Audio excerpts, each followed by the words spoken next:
악과 고통의 문제는 기독교 신앙에서 아킬레스건과 같습니다. 전도하다 보면 사람들이 이런 질문을 하는 걸 듣게 되는데요. 왜 하나님은 이 세상에 악이 이렇게 판을 치고 있는데도 가만히 계십니까?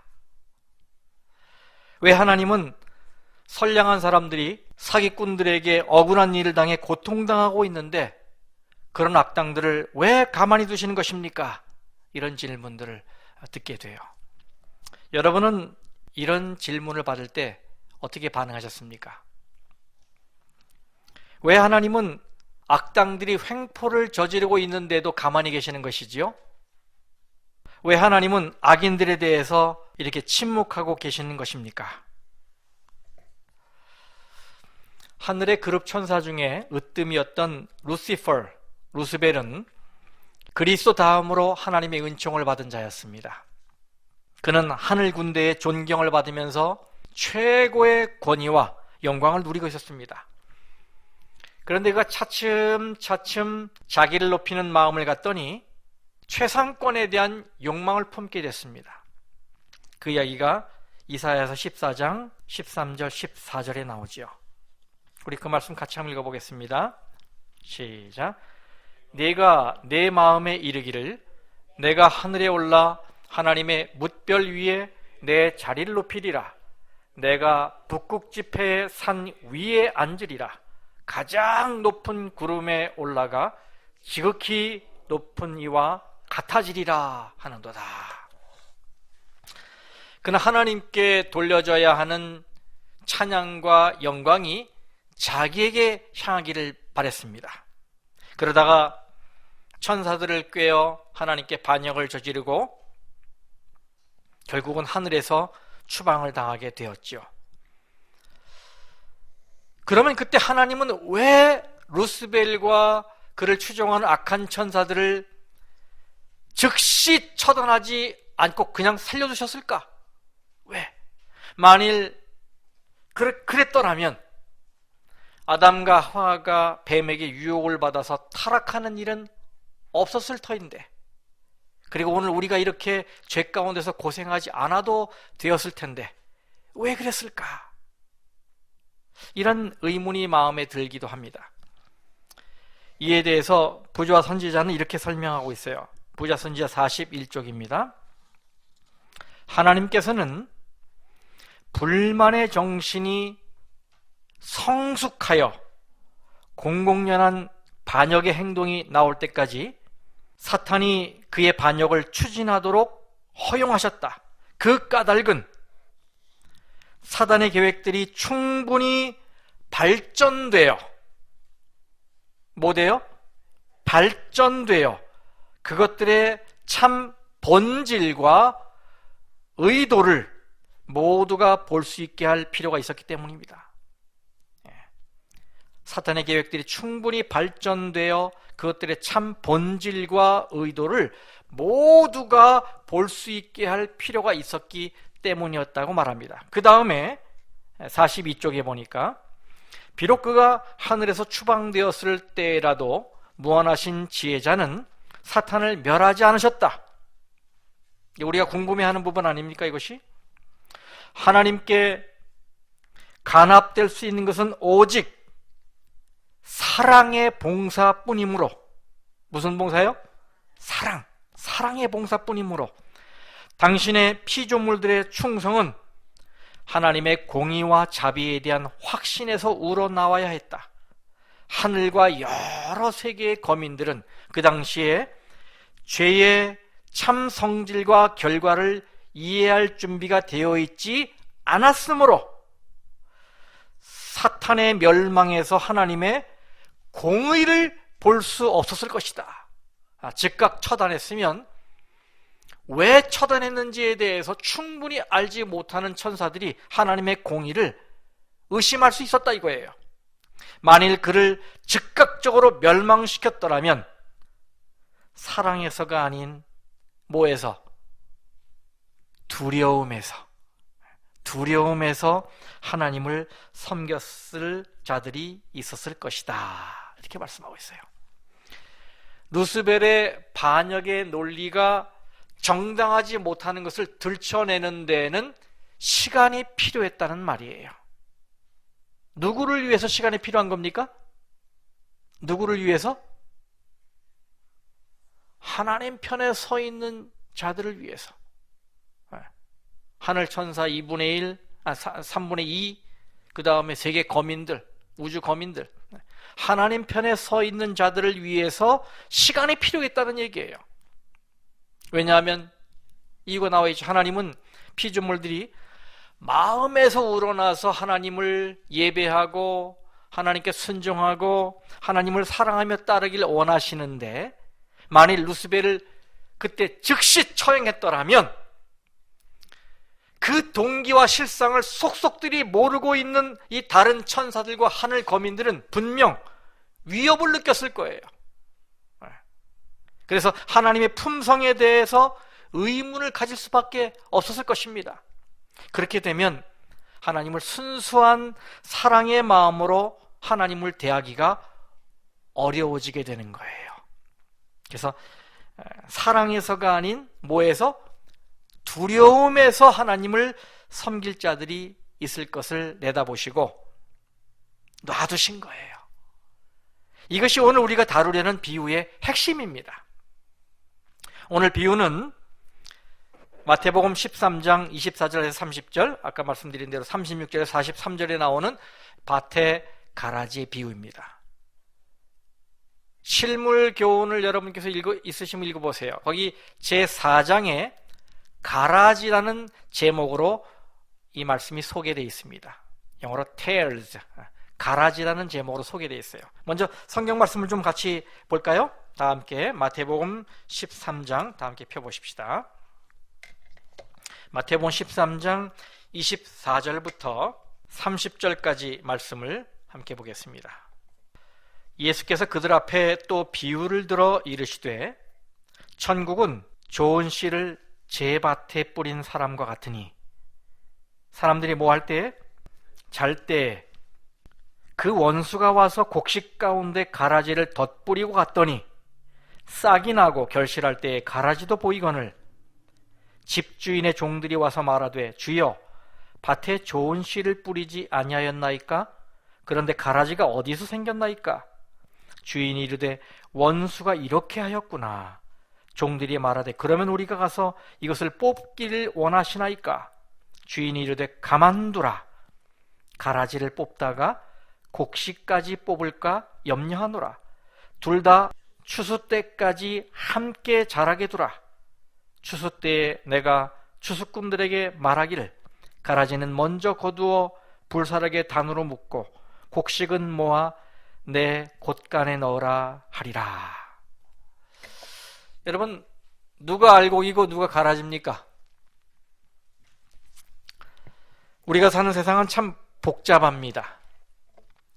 선과 악, 진리와 오류, 정의와 불의, 참과 거짓, 이게 뒤엉켜 있어요. 이것은 나 자신만 보더라도 그렇습니다. 내가 하는 일은 늘 선한 것도 늘 옳은 것도 아닙니다. 그렇죠? 어떤 때는 나에게서 아주 악하고 거짓되고 불의한 일들이 나타나요.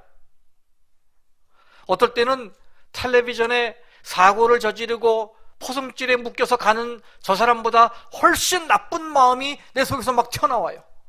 그게 드러나서 걸리지 않았을 뿐이지 우리 속에 그런 게 있어요.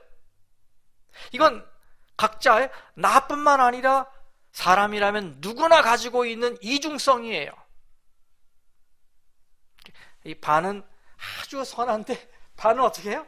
굉장히 악해요. 그래서 이 악한 걸 본 사람들은 나를 미워해. 근데 이 밝은 걸 본 사람들은 날 좋아해. 다 똑같아. 이렇게 돼 있어요, 우리 인간이. 그래서 어느 한 면만 보고서 사람을 판단하는 일은 참으로 위험한 일이지요. 이렇게 나 자신도 복잡하고 모호한데 세상은 어떻겠습니까? 그리고 어디 세상만 그렇습니까? 교회를 들여다봐도 마찬가지예요. 교회 안에 들어와 있다고 해서 다 참신자가 아닌 건 우리가 알고 있지요. 교회 안에도 가짜가 적지 않습니다. 비유에 비춰보면 이 안에는 알곡만 있는 게 아니라 가라지도 함께 섞여 있는 것입니다. 다시 말하면 진짜 그리스도인도 있고 이름뿐인 그리스도인도 있는 거예요. 예수님을 진심으로 믿는 교인도 있지만 시계추처럼 교회만 왔다 갔다 하는 교인도 있는 것입니다. 이렇게 세상이나 교회나 이 인간이나 다 복잡하고 모호합니다. 어느 곳이나 빛과 어둠이 뒤섞여 있어요. 그래서 우리는 칼로 물을 자르듯이 이 선과 악을 구분짓고 정의와 불의를 양분할 수 없어요. 이것을 인정하게 되면 오늘 이 밭의 가라지의 비유를 이해하는 데 도움이 됩니다. 무자르듯이 자르기가 어려운 세상이 되어버렸단 말이죠. 이 밭의 가라지의 비유는 마태복음에만 나옵니다. 복음서에서 마태복음에만 나와요. 그런데 이 밭의 가라지의 비유의 이 내용과 아주 흡사한 비유가 또 하나 있는데 그것은 그 다음에 나오는 마태복음 13장 47절에서 50절에 나오는 그물의 비유가 그것입니다. 그물의 비유. 밭에 곡식과 가라지가 섞여 있듯이 어부가 잡아 올린 이 그물 안에도 좋은 물고기와 못된 물고기가 섞여 있습니다. 하지만 이 두 비유의 차이는 밭의 가라지의 비유의 경우에는 알곡과 가라지에 대한 판단을 마지막 때까지 유보하도록 요구하고 있지만 이 그물의 비유의 경우에는 좋은 것과 못된 것의 구분을 즉석에서 해서 좋은 건 그릇으로 집어넣고 못된 것은 어떻게 해요? 내버리는 구분을 금방 바로 하는 것이 다르다는 점이에요. 그래서 이 두 비유, 즉 밭의 가라지의 비유와 그물의 비유는 상호 보완적입니다. 상호 보완적이에요. 이 둘을 같이 생각을 할 필요가 있다는 말이에요. 그럼 이 비유의 내용을 좀 보도록 하겠습니다. 자, 농부가 좋은 씨를 자기 밭에 뿌렸습니다. 좋은 씨를 뿌렸기 때문에 좋은 열매를 기대하게 되잖아요. 그런데 다들 잠들어 있는 사이에 성경 말씀에 의하면 원수가 와서 가라지를 뿌리고 갔어요. 옛날에는 누군가 원수진 사람이 있으면 그 밭에 밤에 몰래 가라지를 이렇게 뿌리는 일이 있죠. 왜요? 골탕을 먹이려고. 또 원수진 게 아니라 하더라도 그 농부를 시샘하는 것 때문에 그렇게 했을 수도 있어요. 농사를 짓는 분들은 벼 이삭과 함께 잡초인 피라는 것이 함께 자라는 것을 보았을 것입니다. 제가 강원도 화천에서 목회할 때 저희 교회에 농사 짓는 분들이 몇 분 계셨는데 그분들 이야기가 밥을 먹고 나가면 이미 한 뼘씩 피가 자라서 애를 먹인다는 거예요. 이렇게 잡초는 벼 이삭보다 성장 속도가 훨씬 빠릅니다. 그리고 알곡에 가야 할 영양분을 쪽쪽 빨아먹기 때문에 빨리 솎아내지 않으면 이 벽씨가 제대로 여물 수가 없게 돼요. 이 비유에 나오는 가라지는 헬라어로 지자니아라고 합니다. 지자니아. 이것은 독보리의 일종이에요. 독보리. 이게 처음에는 밀리가 너무 비슷해갖고 구분이 잘 안 된답니다. 그래서 다 자란 후에야 이것은 검은색으로 변하기 때문에 구분을 할 수 있다는 것입니다. 그래서 우리 재림교회 성경 주석에는 이렇게 설명되어 있어요. 이 씨는 가라지를 이야기하는 것입니다. 독성이 있고 먹으면 심한 멀미와 설사와 경련, 때로는 사망까지 초래한다. 가라지를 38절에 뭐라고 비유했어요? 악한 자의 아들들이라고 설명했잖아요. 왜 그래요? 그들의 성격이 닮았기 때문이다. 이렇게 설명을 해놓고 있습니다. 네, 처음에는 곡식과 가라지의 뿌리가 서로 얽혀 있기 때문에 곡식을 해치지 않고 가라지만 뽑는 것은 쉬운 일이 아닙니다. 그때 곡식 가운데 가라지가 보인다고 종들이 주인에게 와서 보고를 하지요. 그러면서 이 종들도 가라지가 어떻게 해서 이렇게 밭에 나왔는지 모른다고 의아해합니다. 그때 주인이 그것은 원수가 한 짓이다 라고 단정을 줘요. 하지만 심증은 있는데 뭐는 없어요?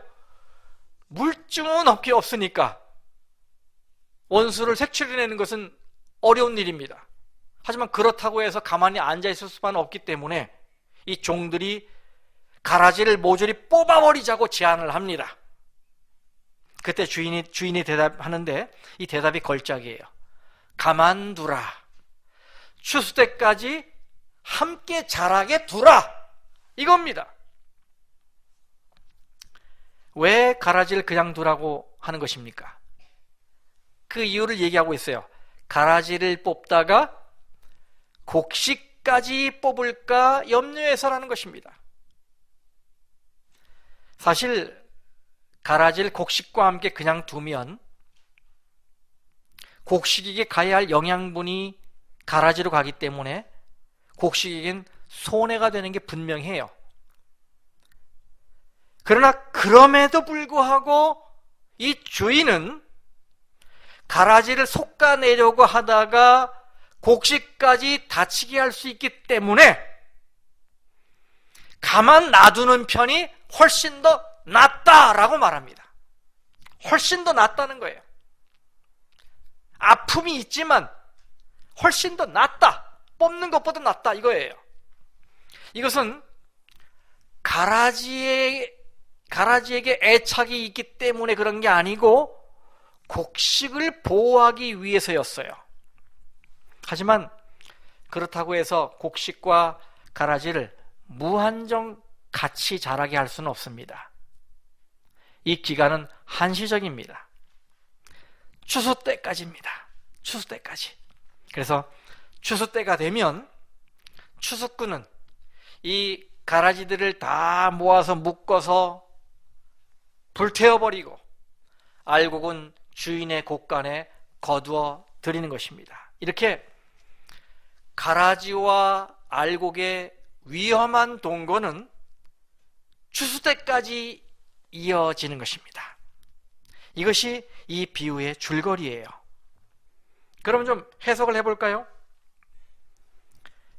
이 비유는 어떤 의미가 있는 것일까? 다행스럽게 예수님은 이 비유를 그 다음에 해석해 주셨어요. 그것이 36절에서 43절까지 말씀입니다. 자, 36절에서 43절까지 저랑 번갈아 가면서 좀 낭독하도록 하겠습니다. 제가 짝수절, 여러분이 홀수절 읽겠습니다. 마태복음 13장 제가 36절, 여러분 37절 이렇게 해서 43절까지 읽도록 하겠습니다. 자, 제가 시작할게요.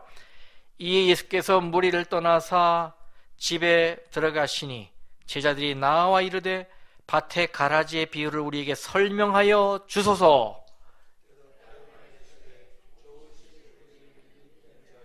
밭은 세상이요 좋은 씨는 천국의 아들들이요 가라지는 악한 자의 아들들이요.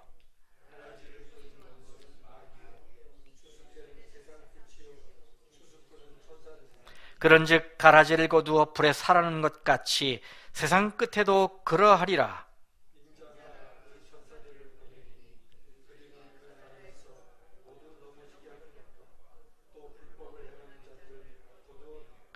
풀무불에 던져 넣으리니 거기서 울며 이를 갈게 되리라.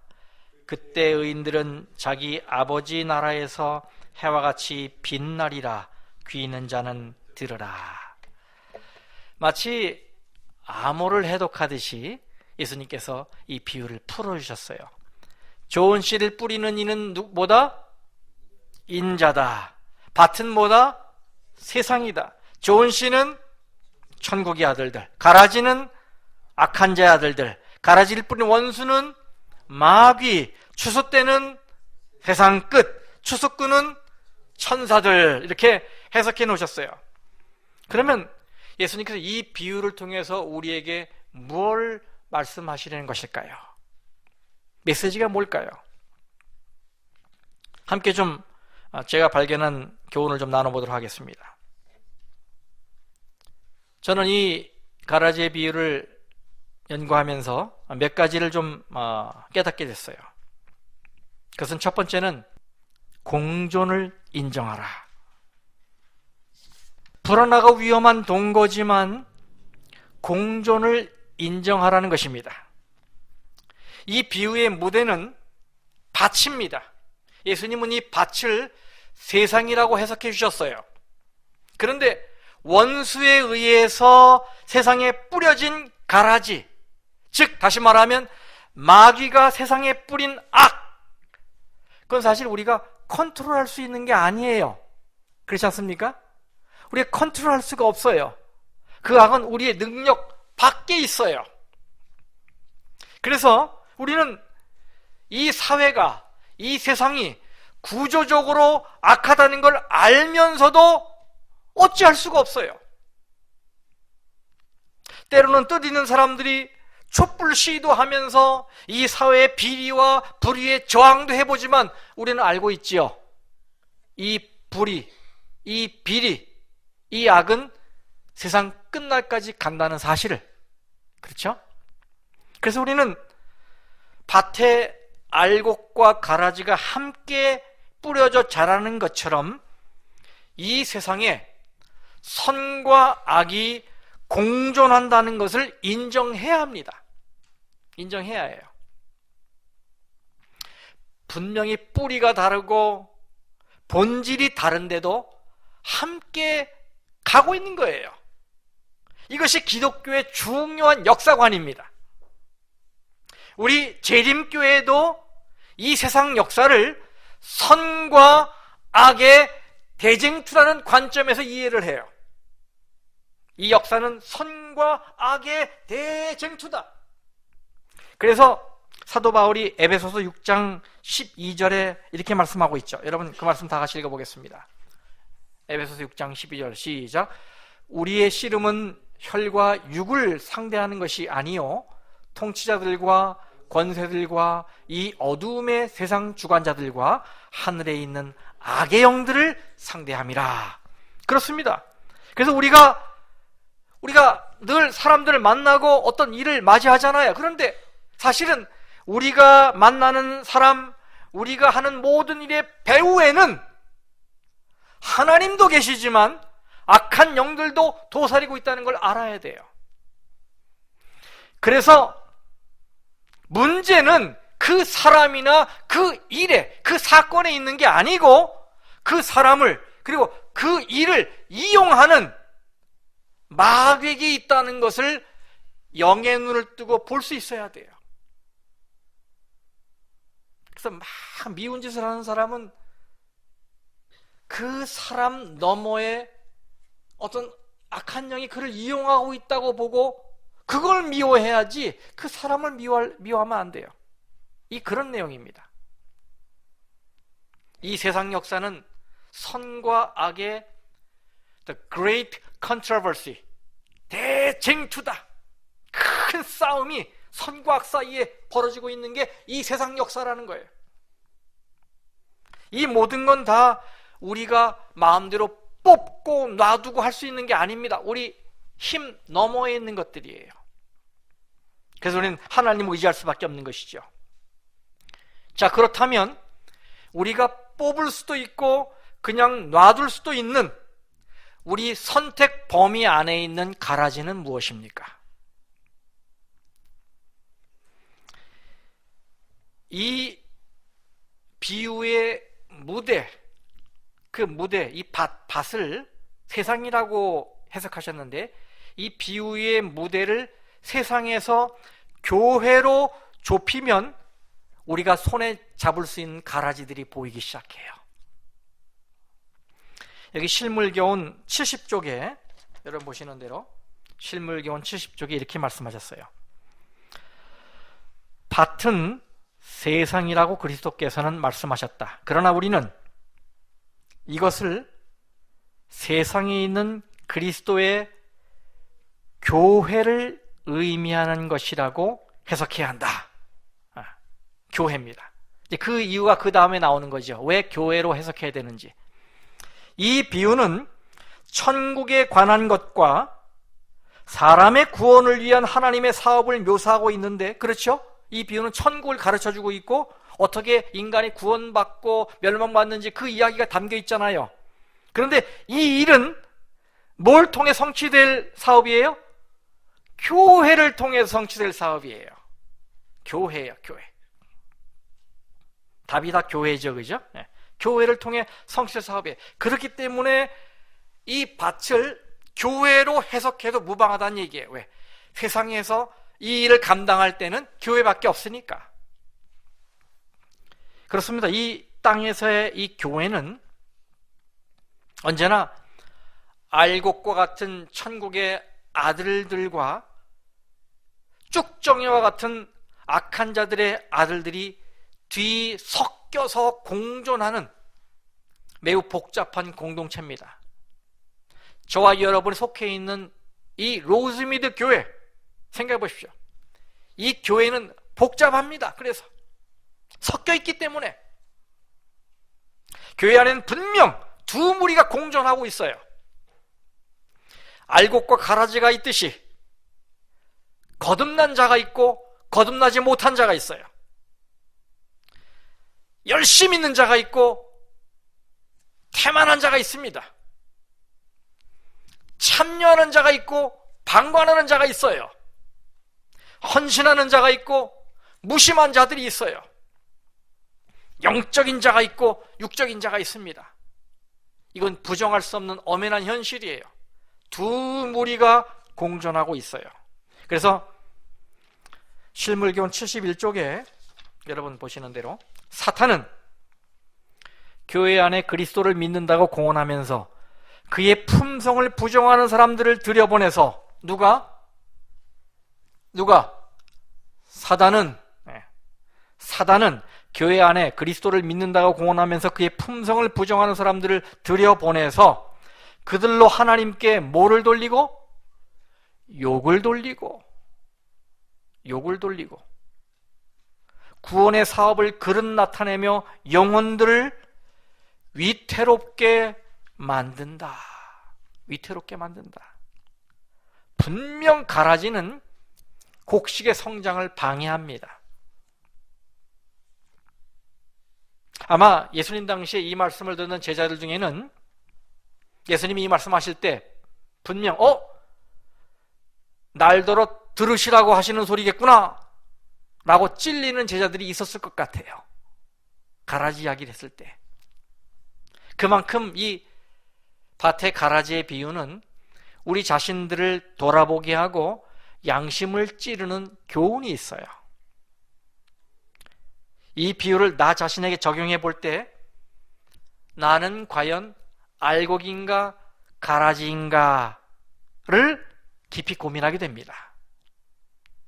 여러분이 질문 드려볼까요? 여러분은 알곡입니까? 가라지입니까? 예? 여러분은 알곡입니까? 가라지입니까? 그런데 누가 알곡인지 누가 가라지인지를 구분할 수 있는 사람은 아무도 없어요. 다시 말하면 이 세상에 그 어느 누구도 판단하고 정죄할 수 있는 위치에 있는 사람이 없습니다. 아무도 없어요. 누가 진짜이고 누가 가짜인지는 오직 하나님만이 구별하십니다. 하나님만이 구별하셔요. 비유 속에서 마지막 추수 때에 가라지와 곡식을 구분할 권한을 가진 자는 종들이 아니었어요. 종들은 주인님 분명히 좋은 씨를 뿌렸는데 가라지가 보이네. 어떻게 할까요? 뽑아버릴까요? 이런 말을 했지 그들에게 뽑을 권한을 주지 않았어요. 뽑을 권한은 누구에게 줬습니까? 추수꾼이에요. 추수꾼. 성경에 나와야 돼요. 추수꾼. 그러므로 나 스스로 알곡이라고 자부할지라도 내 손으로 가라지를 뽑아야 되겠다고 하는, 그래서 그런 실수를 범해서는 안 되는 거예요. 대신 우리는 가라지와 함께 마지막까지 갈 수밖에 없다라고 하는 이 공존의 지혜를 배워야 해요. 공존하는 일에 절대적으로 필요한 미덕이 뭔지 아십니까? 공존하려면 형제를 함부로 판단하거나 정죄하지 않는 그런 겸손이 필요해요. 이 교회 생활할 때 우리가 꼭 가져야 할 덕목입니다. 형제를 함부로 판단하거나 정죄하는 이런 실수를 범하지 않으려면 겸손함이 필요해요. 거기 가운데 왜 교회 안에 잘못된 교인들을 그냥 놔두십니까? 라고 항변하는 성도들이 계시다면 그분들은 함께 자라게 두라 라는 주님의 말씀에 귀를 기울일 필요가 있어요. 그 말씀의 의미를 깊이 되새길 필요가 있습니다. 마지막까지 함께 가는 게 주인의 뜻입니다. 아셨죠? 마지막까지 함께 가는 게 주인의 뜻이에요. 공존을 인정해야 됩니다. 두 번째, 제가 찾은 교훈은 인내하고 관용하라입니다. 인내하고 관용하라. 여러분, 그물의 비유에서는 기다리지 않습니다. 좋은 물고기와 나쁜 물고기를 식별하고는 곧바로 구분해버립니다. 그래서 담고 못된 건 다 버립니다. 이 세상에는 선과 악이 모호하지 않고 아주 극명하게 드러나는 경우가 있어요. 예를 들어 교회 안에서는 이단 사상 같은 거, 이거는 분명한 거예요. 선이. 정치적으로는 파시즘 같은 거, 그리고 파시즘에서 파생한 나치즘 같은 거, 이런 것들은 인내하고 기다릴 여력이 없습니다. 바로 부정해버려야 돼요. 나쁜 거니까. 경계선이 명확하니까.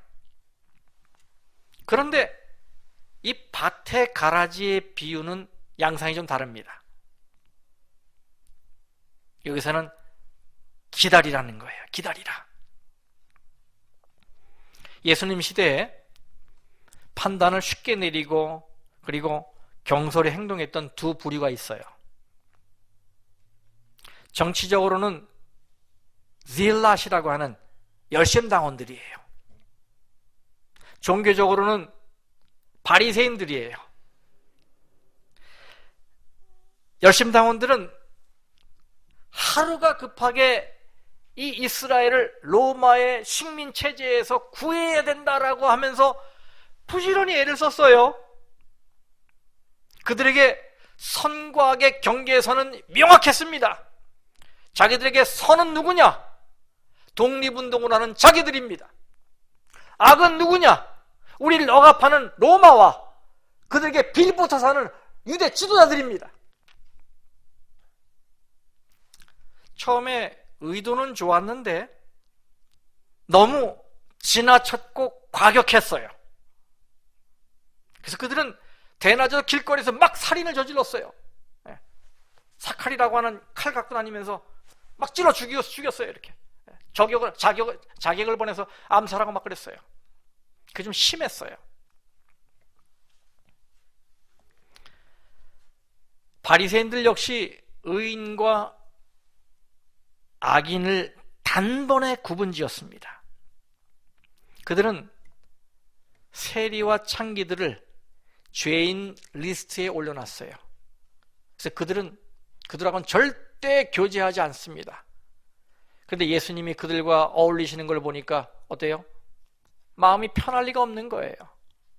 미워 죽겠는 거예요. 그래서 예수님은 이런 비유들을 통해서 자신들의 정치 군사적인 독립운동에 동조하지 않는 세력은 모조리 뽑아버리자는 이 열심당원의 성급함에 제동을 거신 거고, 창기와 세리는 영원히 멸망받아야 할 죄인이라고 단정짓고 정죄했던 이 바리새인들의 성급한 교만에도 제동을 거신 거예요. 인내와 관용을 가지라는 거예요. 인내와 관용을 가지라. 실물교훈 73쪽입니다.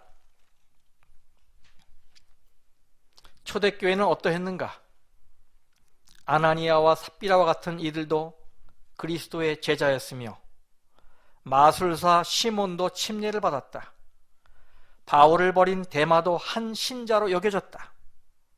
가룟 유다도 사도 중에 한 사람으로 계수되었다. 구주께서는 한 영혼도 잃어버리기를 원치 아니하신다.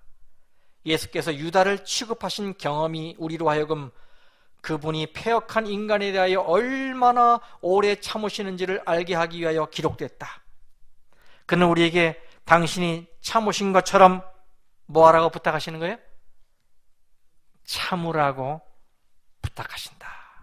참으라고. 여러분 생각해 보십시오.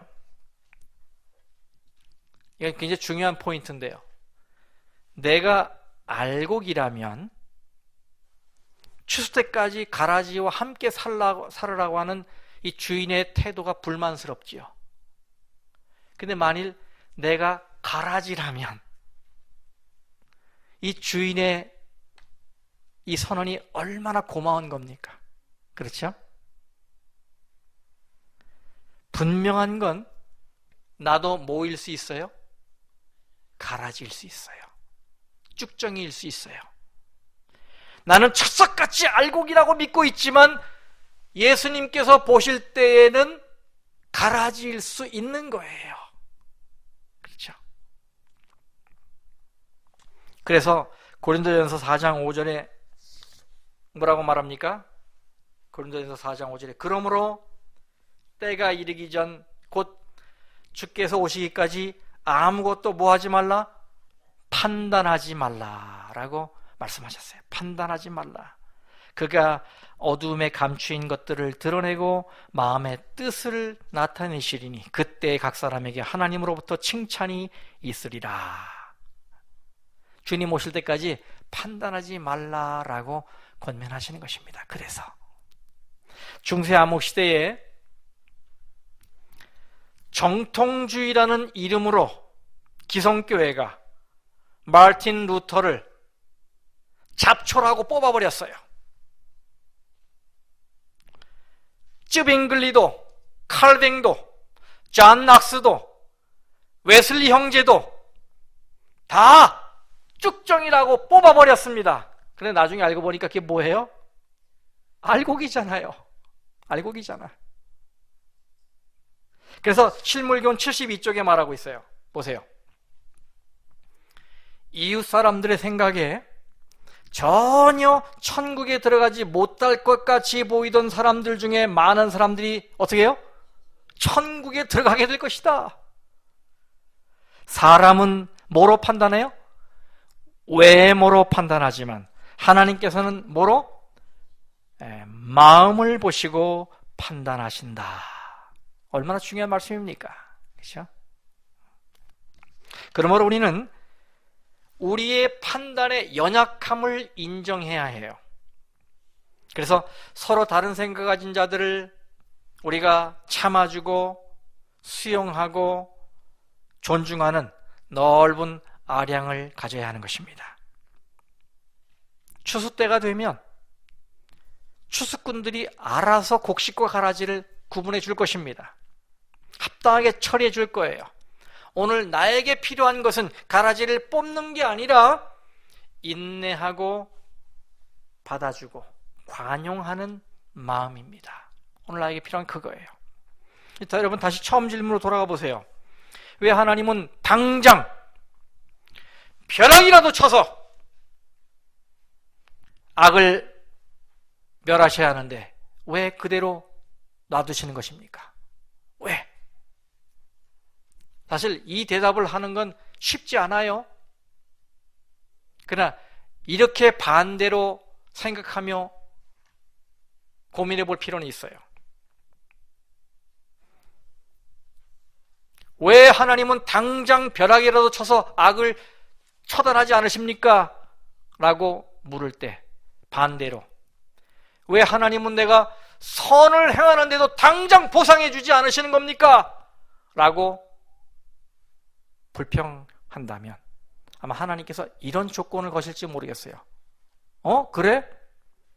앞으로 그럼 네가 선한 일을 할 때마다 내가 즉시 보상해 주마. 대신 실수하고 죄를 지으면 당장 벼락을 칠 거야.